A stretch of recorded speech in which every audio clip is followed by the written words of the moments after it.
민식이법 관련된 질문인데요. 스쿨존에서 자전거 사고 시, 즉 자전거를 타고 가다가 어린이를 다치게 했을 때 민식이법이 적용되나요? 그리고 가해자가 미성년자일 때 그 책임은 부모에게 있나요? 이런 내용입니다. 민식이법은 2020년 3월 25일부터 시행됩니다. 앞으로 3달 남았죠. 민식이법의 주된 내용은 도로교통법은 그 신호등 없는 그 횡단보도에 신호등을 설치하고 그리고 신호나 과속 감시 카메라 설치하라는 게 그게 주된 내용이고요. 사고 예방을 위해서. 그리고 특가법 5조의 13에 어린이 보호구역에서 운전자가 어린이 안전에 유의하면서 조심해서 운전했어야 되는데 그러지 못해 사고 나면 어린이 13세 미만의 어린이가 사망하면은 3년 이상의 징역형 또는 무기징역형까지 가능하고요. 어린이가 다쳤을 때 조금만 다치더라도요.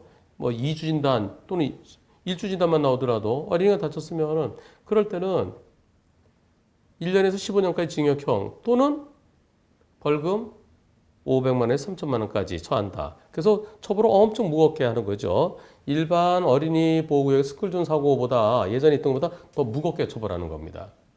가중. 특정 범죄에 대해서는 가중해서 처벌한다. 게 특가법이에요.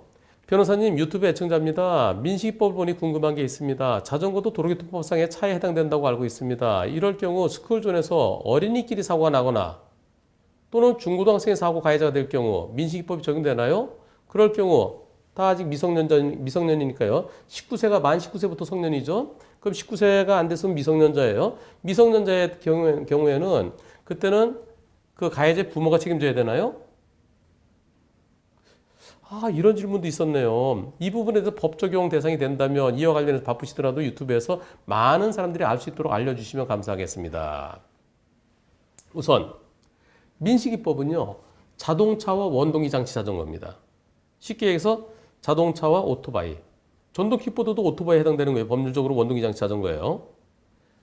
자동차와 오토바이는 민식이법에 적용됩니다.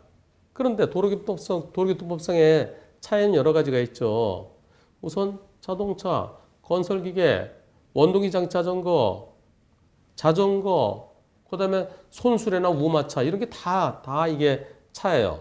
그 중에서 자동차와 원동기 장치 자전거만 빼간 거예요. 차가 많이 있는데요. 바퀴 달려서 굴러다니는 거 이건 다 차예요. 차인데 그 중에서 이제 휠체어하고 유모차는 빼는 거죠. 그거 빼면 나머지는 다 차예요. 그런데 그 중에서 자동차와 원동기 장치 자전거만 민식이법에 적용을 받는 겁니다. 그게 제일 많으니까. 자전거는 민식이법 적용이 아닙니다. 다만 자전거도 차에 해당되기 때문에 어린이 보호구역에서 자전거 타고 가다 어린이를 다치게 했으면은 그러면은 12대 예외 사유 중에 하나인 스쿨존 사고로서 다친 경우 종합범위에 자전거는 종합범위 없죠 참. 합의가 되더라도 처벌돼요.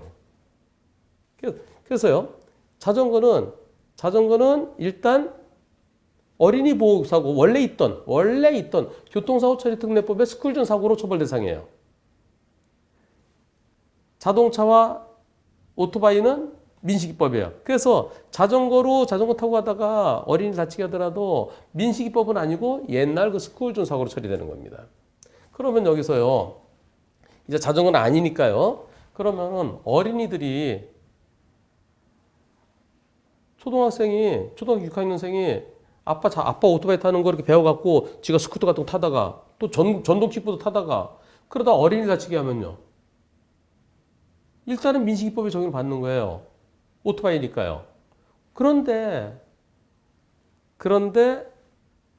만 14세 미만일 때는 형사처벌 받지 않아요. 형사 미성년자예요. 다만 보호처분을 받을 수 있습니다. 소년법에 의해서. 그래서 민식이법을 적용받지만은 형사 미성년자이기 때문에 처벌 안 받아요.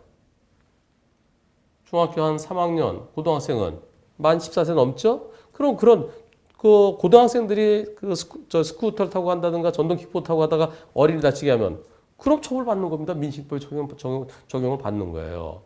그리고 또 형사 미성년자의 경우에 애들은 처벌을 못 하잖아요. 초등학교 6학년생이 스쿠터를 탄다든가 또는 그 전동 킥보드 타다가 사고 냈어요. 그랬을 때 얘네는 어리니까 형사 미성년자니까 그럼 그 부모들이 책임지나? 그건 아니에요. 형사처벌은 그 본인에 대해서 처벌을 하느냐 아니면 형사미성년자에게 처벌을 못하느냐 거기에 적용되는 거지 부모에게 책임을 묻지는 않습니다. 민사라면 아예 애들한테 평소에 교육을 잘 시켜야지 왜 애들이 함부로 바깥에 나와서 그 오토바이 면허도 없이 오토바이 타고 그리고 전동 킥보드 타고 그러다가 사람 다치겠으니까 그거는 부모가 애들 교육 잘못 시키다 같이 책임지시오. 민사는 같이 책임져요. 그런데 형사는 부모가 책임지지는 않습니다. 정리됐나요? 민식이법은 자동차와 오토바이입니다. 자동차, 원동기 장치, 자전거. 자전거는 민식이법 적용 대상이 아닙니다. 다만 자전거 중에 전기 자전거는 민식이법에 적용되는 게 있어요. 이게 땡기는 거, 스로틀 방식. 그거는 오토바이예요. 그리고 페달 돌릴 때만 동력이 전달되는 PAS 방식. 그 중에서 PAS 방식 중에서도 페달을 돌릴 때만 동력이 전달되고 시속 25km 미만에서만 동력이 전달되고 전체 무게가 30kg 미만인 그런 전기 자전거는 자전거예요. 그리고 승인 받아야 돼요. 그래 그런 전기 자전거는 자전거이기 때문에 민식이법 적용을 받지 않습니다. 하여튼간 내년 3월 25일부터는 정말 조심해야 돼요. 정말.